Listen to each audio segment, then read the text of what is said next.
Hello, everyone. Good morning, and thank you for joining us. So we're going to get started. We probably will have people trickling in. But thank you for joining us for this stand-up an introduction to Upstander training to address microaggressions in the emergency department. My name is Dr. Kristyn Smith, and I am a clinical assistant professor of emergency medicine at the Hospital of the University of Pennsylvania. And I really wanted to be involved in this talk because I've noticed that microaggressions and macroaggressions happen a lot in the emergency medicine workplace. And I think we need better tools to understand how to address these things in the moments, both for ourselves, our patients, and our colleagues. I will pass this on to my esteemed colleagues up here who are joining me. Thank you, Dr. Smith. I'm Dr. Pierre. I am an assistant professor and ultrasound faculty at the University of Maryland. I am excited about this topic personally because a lot of personal experiences that I have that I still experience almost every time I go to work where there's possibly a microaggression or macroaggression that I either see or experience. So I thought this was a really important topic to highlight and that we discuss what's going on.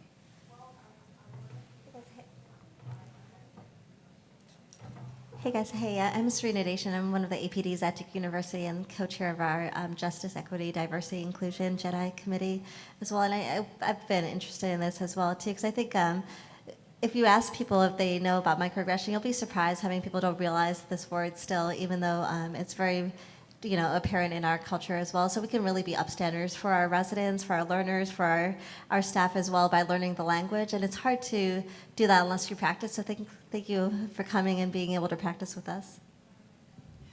Hi, I'm Karen Jubinik. I am an associate professor of emergency medicine at Yale University School of Medicine and have been in different roles and in medical education and just know how important this topic is to protect the learning environment for our learners.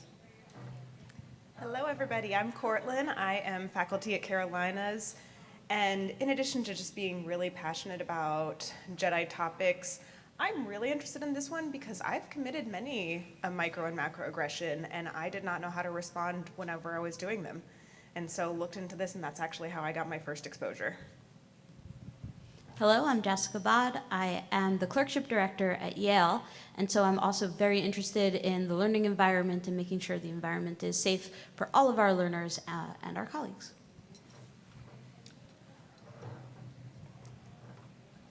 Wonderful. So we have no financial disclosures. So we went over already who we are and why we're here. And so a brief overview of our learning objectives are here. So we really hope this session gives you the opportunity to learn at least 3 practical strategies for how to address mistreatment in the ED.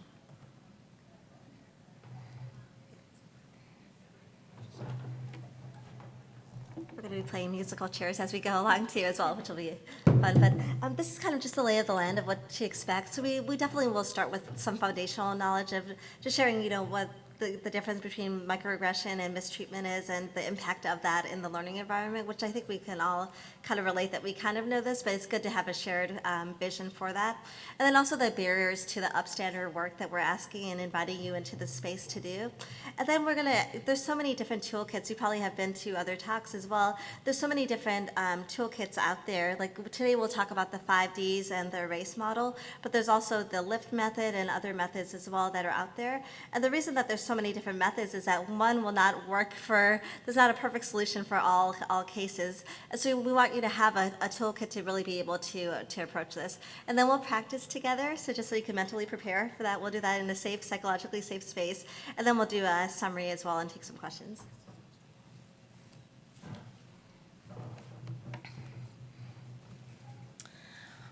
All right, so we'll get into some definitions. For many of you here, you probably know the definitions, but just to review.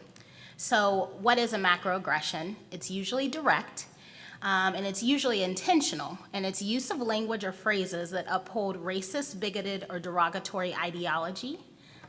Some examples can include homophobic or racial or ethnic slurs, other bigoted language. So what is a microaggression? These are usually more subtle. They're kind of those things that You may not notice in the moment, but when you're driving home from shift, you're reflecting and thinking, did that really happen? And wondering, why didn't you respond at the time? But they are verbal, nonverbal, and systemic insults that ultimately invalidate the experiences of marginalized communities, which supports maintenance of an existing power structure. And because these are usually unintentional, they can be hard to really pinpoint. So there are 4 main types of microaggressions. The first being micro-insult. So an example would be the chair of surgery who identifies as a Latina female being asked how she got a particular position. Micro-assault, an example would be a faculty member tells a joke about a patient who identifies as LGBTQ. Micro-invalidation, this could come in the form of a physician who identifies as female being introduced at a national conference by their first name, while all of her male colleagues are introduced by doctor, insert last name. And environmental microaggressions. So yes, we should always celebrate those who founded these institutions, but often when you look at the founders' wall, they are filled with older white men. So how often are microaggressions actually happening in the workplace environment, specifically in emergency medicine? And there is limited data out there regarding this, but a 2022 study performed by Dr. Boatwright, who unfortunately couldn't be here today, showed that over 700 medical students at more than 100 institutions across the nation said that they were experiencing microaggressions frequently, with 99% reporting they have experienced at least one microaggression while being in medical school. A third reported that they experienced a microaggression every single day, while another third reported at least experiencing a microaggression at least once a week. That's quite frequent. So what were the most common microaggressions to be experienced? They were what you would think, whatever you can visually assume someone is based on their visual appearance, which sometimes can be incorrect, but they were microaggressions based on gender, race, and age. So it also found, there was another study performed on first-year preclinical medical and dental students that found that they are also experiencing quite a bit of microaggressions, with 75% reporting they had witnessed a microaggression towards a colleague and 82% saying they had witnessed a microaggression themselves. And a 2021 study of emergency medicine residents, attending physicians, and students on the service performed by our illustrious Dr. Brown showed that even in the emergency medicine training environment, these microaggressions are occurring. 78% of respondents reported experiencing or witnessing a microaggression. 65% reported experiencing a microaggression, and 75% reported experiencing some action based on implicit bias. So with the frequency of these things occurring, especially in the healthcare workplace, you have to think about, what is that impact on someone's overall wellness? What is the impact on learners?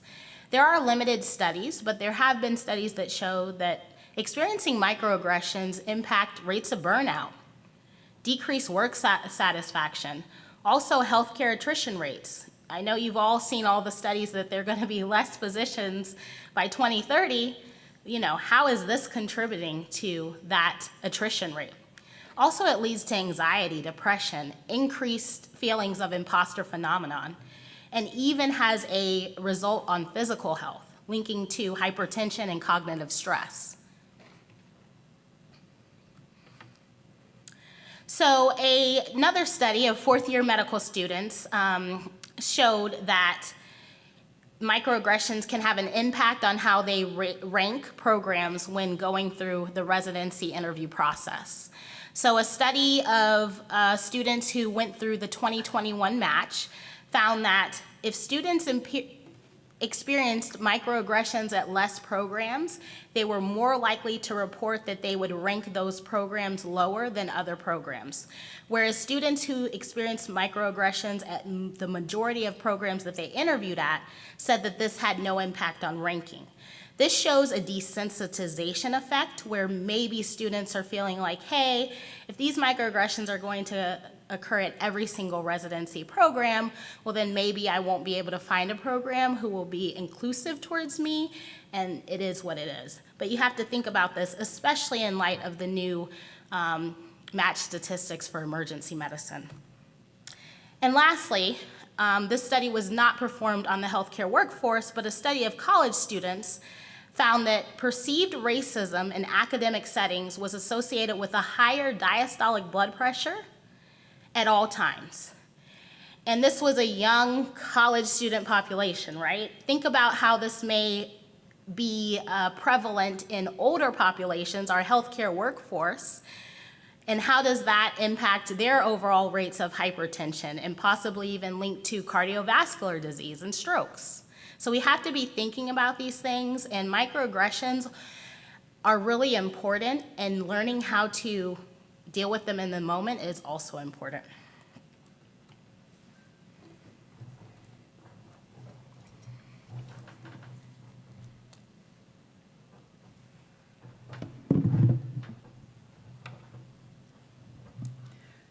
So there's a number of barriers to upstander behavior, and the first one is the failure to recognize mistreatment. And by going to talks like this, it helps you to learn what actually is mistreatment and what exactly is a microaggression.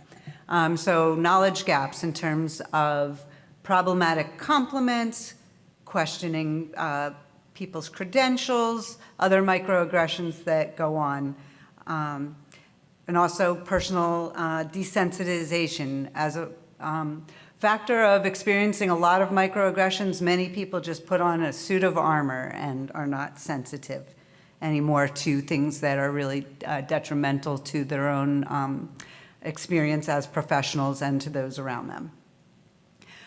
In the emergency department especially, the pace is fast, and so sometimes a microaggression might occur and you're not even sure, you're like, wait, what happened? And only realize it later, but evidence shows that these kinds of microaggressions build up on each other and really have an impact. Clinical factors, our patients, they are in pain, they may be intoxicated, they may have psychiatric illness, they may have dementia. The loss of a frontal lobe can create a lot of microaggressions. And we have to understand where our patients are, but still protect the learning environment for everybody. And then structural factors. We're practicing in the hallway, so privacy. If we do elect to have a conversation about a microaggression, where are we going to have that conversation? A lot of what we're doing is in the hallway. There's lack of privacy. Nursing ratios are down. We really have to, we can't afford to lose any more of our nursing staff. So that's both a reason, that is a reason to have these conversations, but it's also a reason to be thoughtful about how, when, and where, and that's one of the things we're going to talk about in a few minutes. And of course, urgency of other tasks. There's always somebody dying behind the wall of death. Every emergency has the equivalent of the wall of death somewhere where the patients are not easily seen, and we need to be everywhere all at once. And relationships. Of course, when we're working with our patients and families, we need them to trust us, and a barrier might be in terms of approaching a patient or family and saying something that is intended to help prevent accumulated moral injury in ourselves and in our colleagues, we may be problematic to easily correct a patient or family member. power imbalances. Obviously, everybody sort of lower down in the hierarchy of medicine is concerned about what might happen to their career and professionally if they say something that's potentially, that may be taken the wrong way. But it's also important, those of us, who are getting older, it's also very important that, we be careful in terms of our conversations with people who may be considered lower down in the hierarchy and not wanting to exert our power in ways that might be misperceived. So all these conversations, we just have to recognize that they're important to have, but there is a medical hierarchy. And of course, jeopardizing relationships with colleagues. One of the reasons people always say, oh, in emergency medicine, you don't get to have relationships with your patients. Well, we get to have relationships with our staff. There are people who work in my emergency department, who work in the business associate role, who I've known for more than 20 years. And, I've known her child and seen pictures of him and heard his stories since he was 2 or 3 years old, and now he's a graduate of Emory School of Business. And that relationship is really important to me, and so it's very important that I protect the environment for this person. But it would be a difficult conversation if this person said something that was a microaggression. It would be very difficult conversation to have because of our ongoing relationship that I have with her. But it's ever so important to do anyway. So we're going to talk about in a few minutes what we should say, but a lot of people don't know what to say. There's fear of making things worse, and of course, sometimes it's hard to know whether the target of the mistreatment is in the right place and wants you to step in, or whether that person might be feeling disempowered if you step in for them.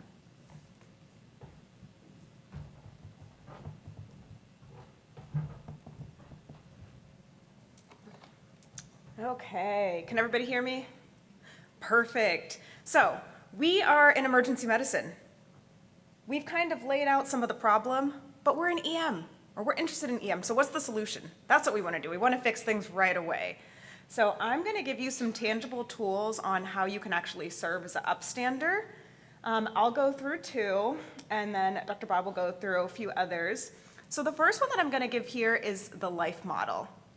And I like this one because even though it doesn't give you set phrases to use like our next one will do, it really forces you to think about your own identity, any biases that you may have, as well as any past experiences that you may have, and how those will play into your role as an upstander.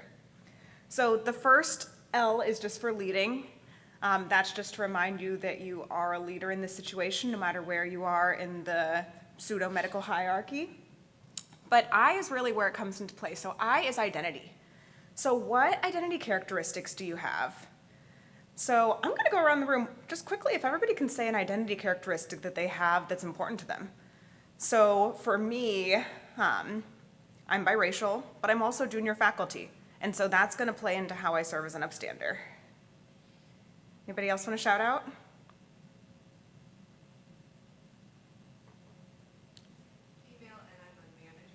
Yeah, so those both are 100% going to play into how you serve as an upstander. I'm also short. That also serves. I mean, literally something as simple as that will play into how I can serve in that role. Anybody else want to throw anything out? There's first language. I mean, there's so many different ones. So anytime I'm thinking about how I'm going to serve as an upstander, I reflect back on my identity. And so being junior faculty, I'll just talk about that one. If I'm trying to serve as an upstander for a microaggression, I can very well see a situation where a more senior faculty member or senior nursing, somebody might just say, oh, she doesn't really know our culture here. She's new. She's, lower of the totem pole. So we're probably not going to listen to her just because she doesn't know our culture. And so I always reflect on all of my identity characteristics and how they might be perceived so that I can counteract that right away. So how I will address a situation like that I think may happen is, hey, I know I've only been here 2 years, but at the institution I came from, we had this really great policy and this great program because we realized that a lot of colleagues in the ED were committing this one microaggression. And it worked really well there, so I'd love to bring it here. So kind of play off of your identity characteristics that people may see as a weakness. Then he goes on to feelings. So how do your identity characteristics actually influence your feelings? Again, going back to junior faculty member, I am so afraid to serve as an upstander because I'm afraid of retaliation, because I'm afraid of people not listening to me. And then when they don't listen to me, then I feel even lower, and then it affects my self-esteem, and it's just this terrible cycle. I'm also afraid because I don't know the structures that I work within. My institution is massive. It is a conglomerate. And I don't know all of the reporting structures. And so I have this weird confusion and fear related to that. Next is evaluation. And that just forces you to think about what are all the different options that you have to respond to a situation. There's so many different ways to respond to a situation. One way isn't always right or wrong. Sometimes you do a combination of different ways. And that brings us to the next tool that we have here.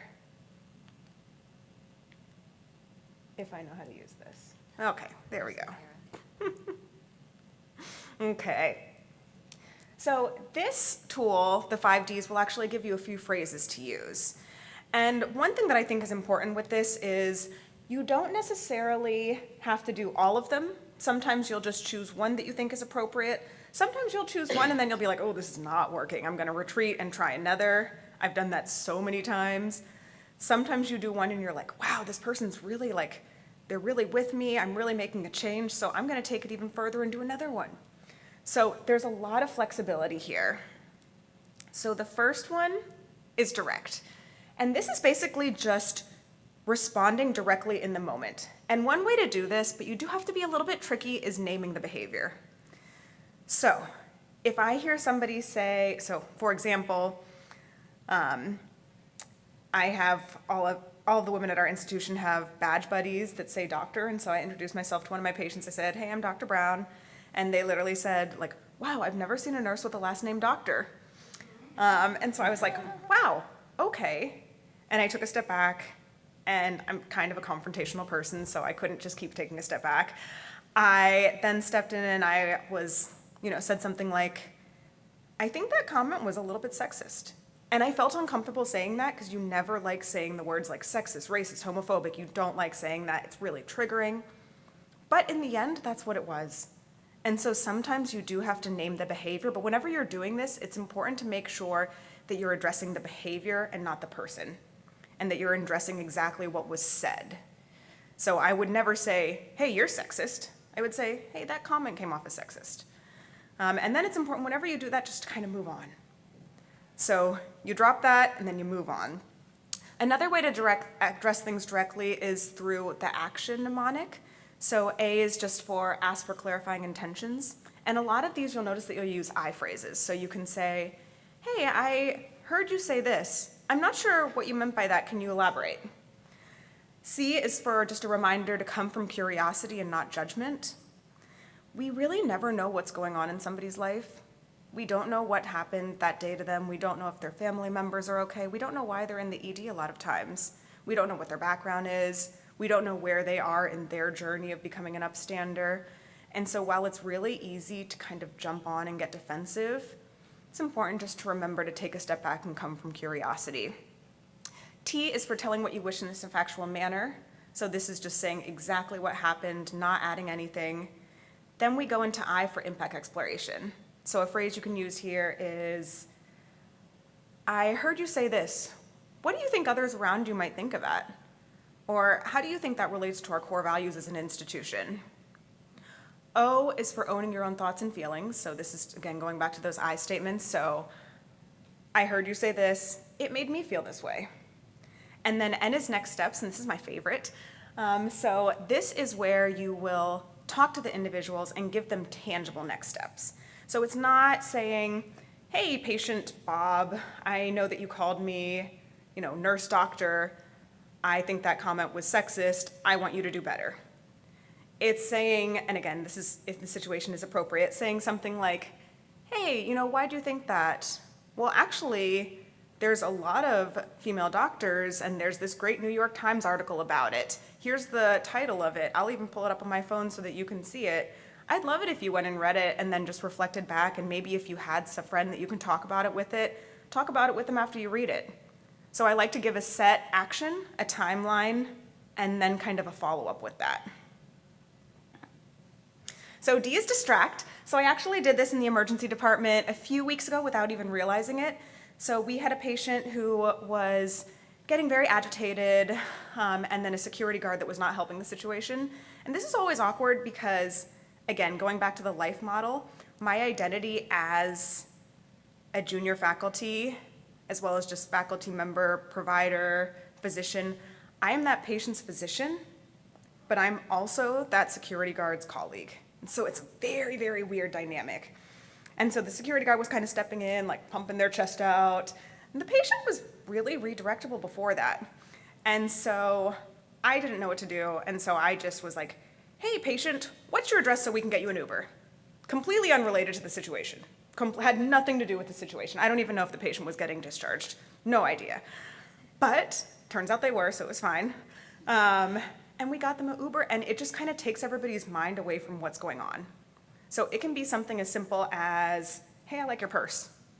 Just something completely unrelated to the situation, and it just causes a reset.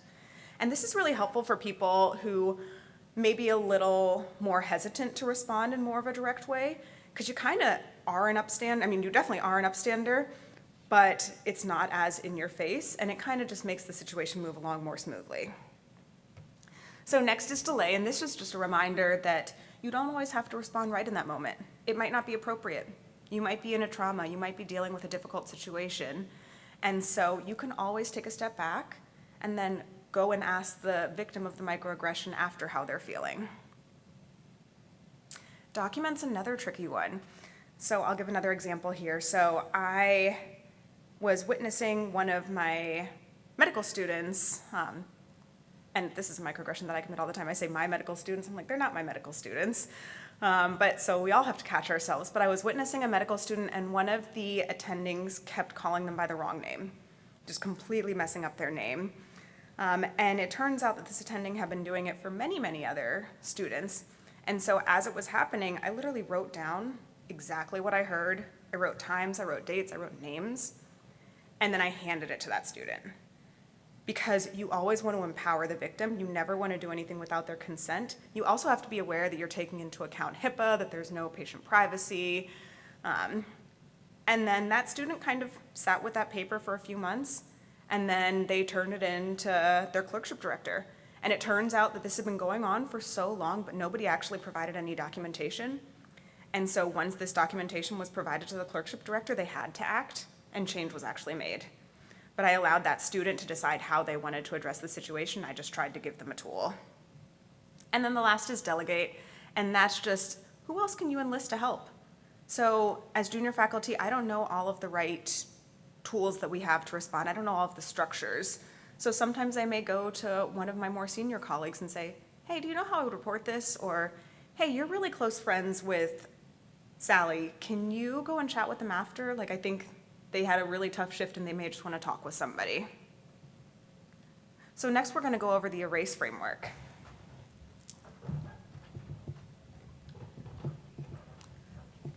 Hello. So this is the ERASE framework. I teach this. I really like this framework as a clerkship director. It kind of has in its structure the idea that there is someone more senior and someone more junior present when an incident of mistreatment takes place. So we'll go through it, ERASE, we'll go through the parts. So the first E is expect that mistreatment will happen, right? Prepare, anticipate, participate in trainings like this, but also kind of think about what situations are gonna make you think a little harder about your team, a little harder about what's going on around you. Maybe when people are agitated, maybe when people are unhappy. The R is recognize mistreatment, and we just had a wonderful talk about microaggressions and how hard they are to pinpoint. There's so many kinds of mistreatment, and everyone has a different level of attunement to what's going on. And so it's important to become educated, to listen to the experiences of your colleagues, of your friends, of everyone in your clinical work environment, to try to understand what has impacted them so that you can be an upstander. And then, as we've been saying, consider your own desensitization. If a patient calls me sweetie, it doesn't threaten my identity as an attending physician. It just doesn't. It might be my armor. It might be that my grandma called me sweetie and I like it. I don't know. But it might threaten the identity of the junior resident on the team, and it might make her feel very, very disempowered to perform her role as a physician. So to understand that about the people around us. Address mistreatment in real time. So it's difficult, right? It's difficult, everything is nuanced, there's different relationships, different dynamics, and there's no one right way to respond. So what I can give you is sort of overarching principles. What I can give you is things to consider when you're considering a response. And the first is consider your goal. What are you trying to accomplish with your intervention? Sometimes you want to stop unwanted behavior. Ma'am, you can't use that kind of language in the emergency department. That's disrespectful to the staff. Sometimes you want to educate. Hey, that patient's pronouns are they, them. We're going to try real hard to get it right. And sometimes you want to set an example as a leader, right? Let's say your patient is very intoxicated. You're not going to stop the behavior necessarily. You're not going to educate in that moment. It's not a time for learning. But you can show to your team what your intentions are and set an example. We've talked a lot about relationships. We've talked a lot about the complexities. Who are you talking to? Have you worked with them before? Will you work with them again? Are they more junior or more senior in your perception of the hierarchy? And do you have an obligation to this person? Are they a patient? Are they the patient's family? And finally, the context. Considering what factors have brought this person to the state of doing a microaggression, a macroaggression, a mistreatment. Is it because of intoxication, agitation? Is it because of frustration? Is it because of pain? Is it because of feelings of powerlessness? Coming with curiosity is very important and can preserve relationships. And also team safety. So if you're thinking about the context of your Upstander intervention, make sure it's a good place to do it where people are safe, psychologically safe, right? We talked about the hallway, but also physically safe. So it's hard to intervene in the moment, right? And you can hit your mark, you can miss your mark. You can do it with confidence and poise and it goes really great, or you can fumble. But you can always support the learner, and I think you can always do it well. And so there are going to be a few steps. So the idea is that in the context of a mistreatment, there is a learner, there is a medical student, there is a junior resident, or there is someone on the margin, someone who has less power, and you are the person who's going to be the support.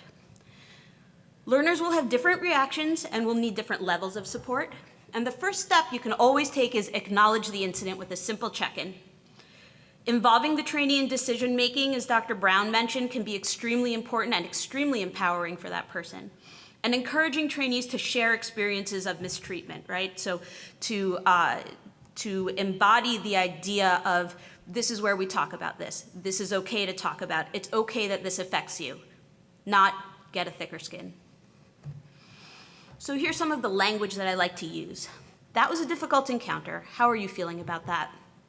I understand continuing to work with that patient could be difficult, and we have some options here. What would feel right to you? And finally, I want to hear when things like that happen. I'm committed to supporting everyone on the team.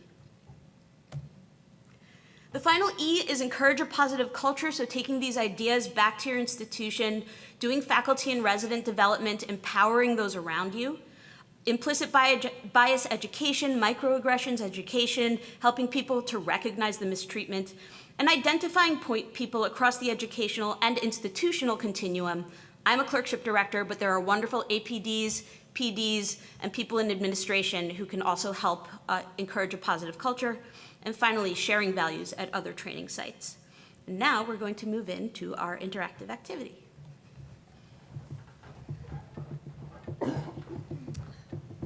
Okay, so before we start, I just want to preface this with some ground rules. Number one will be speak your truth and nobody else's. So, once again, we each have our own identifiers. It might be junior faculty, it might be our race, gender, whatever you want to, however you identify. But just remember that this is your truth, okay?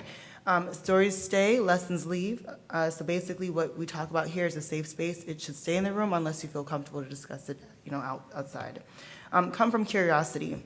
The way I identify is not going to be how probably anyone else in this room identifies, right? So this is a very sensitive topic. We have to remember that. Just remember to come from curiosity and remember that we're all here in a safe space. Also, intent versus impact. Sometimes when we're having these discussions, we might possibly maybe offend someone else, or someone might say, well, I never thought about it like that because that hasn't affected me and I haven't noticed it before. These are microaggressions. We're talking about language, new things that people have not heard of before. So just remember that the way that someone intends it may not be for, harm. And then permission for self-care. So if anyone feels offended or feels like this is a bit heavy for them, please feel free to step out and do what you need to do. A lot of times when I've seen or experienced microaggressions in the ED, that's what I've had to do that's been practiced over years. Because initially I'd be very upset. When I was more junior as a medical student trainee or even an undergrad, I might have cried at that time. I have built my own armor, but that's not always possible to do in the meantime at that moment. So a lot of times now what I do is I may delay and take some time, however much I need, and then come back to the situation. So feel free to do that for yourself today. So we have a very small group here. I want you guys to all scan this QR code. We're gonna come down and be with you guys in the trenches, okay? So we can try to maybe move to these two tables, I would say, everyone in the room. We're gonna go through a series of different situations. We'd ask probably within the next, I'd say, kind of running short on time, so probably about 7 minutes for this activity.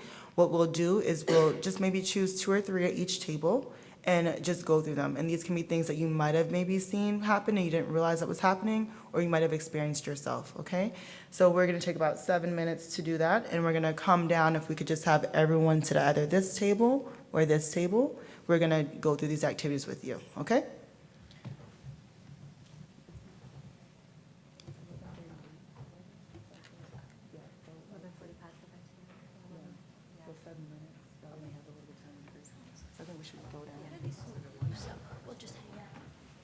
If you all want to sit together or, yeah, whatever you think works best for you.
Hey guys, sorry, we have to kind of wrap it up because we know that want to be respectful of all of your time as well too. And you can imagine this 1 hour session or 50 minutes could actually be several hours, right, of practicing. And I think we luckily have the rest of our careers kind of learn our voices and how to be kind of upstanders in our careers. But just some quick take-home points, if that sounds good, is one, just knowing that mistreatment of our personnel, of our patients, all of this is very common. And if we're able to acknowledge this, it really helps to empower us to be able to recognize it. So recognition is definitely key.